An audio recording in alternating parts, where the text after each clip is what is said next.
தமிழகத்தின் ஒரே ஒரு தரைக்கோட்டையான தர்மபுரி தென்கரை கோட்டை தற்போது அழிவின் விளிம்பில் உள்ளது. மாநில தொல்லியல் துறை நிர்வாகத்திலிருந்தும் கவனிக்கப்படாமல் சீரழிந்து வருகிறது.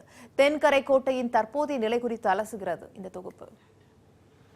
தருமபுரியிலிருந்து அரூர் செல்லும் வழியில் ராமியம்பட்டி அருகே அமைந்துள்ளது தென்கரை கோட்டை. தமிழகத்தில் பல கோட்டைகள் மலைகள் மீது அமைந்துள்ளன.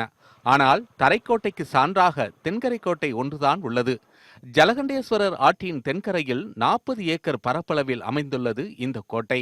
15ஆம் நூற்றாண்டில் கெட்டி முதலியார் சமூகத்தவரால் விஜயநகர பாணியில் கட்டப்பட்ட இந்த கோட்டையின் மதில் சுவர் கல் மற்றும் செங்கற்களால் கட்டப்பட்டது. சுவரின் அடிப்பாகம் 20 அடி அகலத்தில் தொடங்கி மேற்பாகம் 10 அடி அகலத்தில் பீரங்கி தளத்துடன் முடிவடைகிறது. கோட்டையை சுற்றி 20 அடி அகலத்திற்கு அகழி ஒன்றும் உள்ளது. உள்ளே போனீங்கன்னா ஒரு பெரிய மைதானம். அந்த மைதானத்தில் ஒரு கல்யாணராமர் கோயில் ஒன்று இருக்குது. பக்கத்திலே சிவன் கோயில் ஒன்று இருக்குது. ஆக பெருமாள் கோயிலும் சிவன் கோயிலும் ஒருங்கி அமைக்கப்பட்டிருக்குது. இந்த கல்யாணராமர் கோயிலுடைய தூண்களில் தட்டினா இசை வர மாதிரி அமைச்சிருக்காங்க. இன்னொரு இந்த கோட்டையுடைய சிறப்பம்சம் மிகப்பெரிய தானிய களஞ்சியம். 80 மீட்டர் நீளமும் 40 மீட்டர் அகலம் 40 மீட்டர் உயரம் கொண்ட மிகப்பெரிய செங்கல் கருங்கலால் எழுப்பப்பட்ட ஒரு தானிய களஞ்சியம் இருக்குது. இதனுடைய மேற்பகுதி இன்றைக்கி சிதைவடைஞ்சு போச்சு. இவ்வளோ சிறப்பு மிகுந்த இந்த கோட்டையை இன்றைக்கி அழிஞ்சிக்கிட்டு இருக்குது. தற்போது கோட்டையின் நிலைமை மிகவும் பரிதாபகரமாக உள்ளது. சுவர்கள் சரிந்து விழுந்து வருகின்றன. செங்கற்கட்டிடங்கள் அழிந்து வருகின்றன. கோட்டை குடிகாரர்களின் கூடாரமாக மாறி வருகிறது. கோட்டையின் பல பகுதிகள் ஆக்கிரமிப்புக்கு உள்ளாகி வருகின்றன.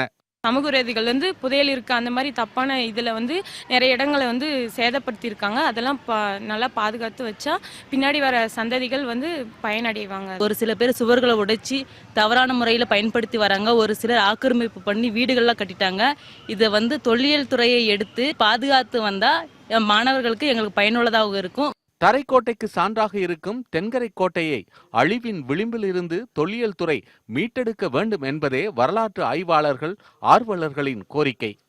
பல 100 ஆண்டுகளை கடந்தும் பல அரிய வகை சிற்பங்களை தாங்கி நிற்கும் இந்த தென்கரை கோட்டை கோயில் இப்பொழுது அழிவின் விளிம்பில் தள்ளப்பட்டுள்ளது.